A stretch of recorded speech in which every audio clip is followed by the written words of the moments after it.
Hey Google, can you open my messages? Hintay lang tayo guys na ma-open ni Google ang message natin. Ito na guys na open na ni Google. Guys, pwede na kayo mag-message sa asawa ninyo.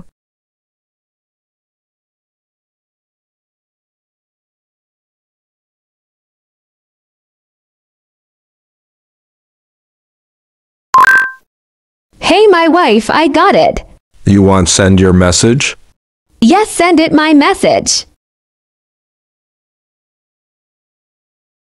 Hey Google back. So ayan guys, so paano ko nga ba yan ginawa? Diba ang galing? Lalo na kung busy ka, so kunyari meron kang ginagawa, naglilinis ka ng bahay, pero kailangan mo mag-chat or kailangan mo mag-text na hindi mo hinahawakan ang phone mo. O yan ang ituturo ko sa inyo ngayon kung paano nga ba i-turn on ang Hey Google and Voice Match. Share ko na sa inyo. Okay, so una nyong gagawin, punta kayo sa Google. So ito yung i-click nyo. Tapos, i-click nyo naman tong profile nyo sa taas. Tapos, i-click nyo ang settings. Next, scroll down at hanapin nyo ang Google Assistant. Ayan. Tapos, i-click nyo tong Hey Google and Voice Match. So, after nyan, i-turn on nyo lang to. Si Hey Google. So, after nyan, may lalabas dyan na ask questions. Basahin nyo lang. Tapos, I agree sa baba. So, next naman, teach your assistant to recognize your voice. I-click nyo lang ang I agree. So, meron dyang si Okay Google, what's the weather tomorrow? Diba? So, ganun lang. Tapos, next, okay Google, set a timer for 5 minutes. Nag-check ulit siya. Tapos, next naman, Hey Google, make a call.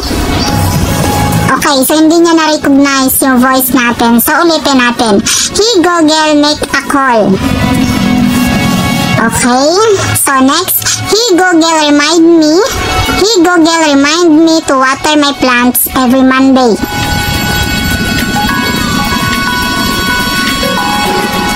So, ayan. So, okay na siya, guys. Ganun lang siya. Kailangan nyo lang sundan kung ano yung sinasabi doon para ma-recognize ang boses nyo. So, next, i-click nyo ang next. So, may nakalagay dyan na start saving audio and images on your devices. So, nasa inyo yan kung ano yung gusto nyo dyan. So, sa akin, itong not now kasi. So, ayan. So, okay na siya. So, i-try natin. So, ayan ha. I-try natin. Hey Google, please open Facebook. Diba? Na-open niya. So, next. Hey Google, please open Messenger. Diba? Ang galing. So, next. Hey Google, please open TikTok.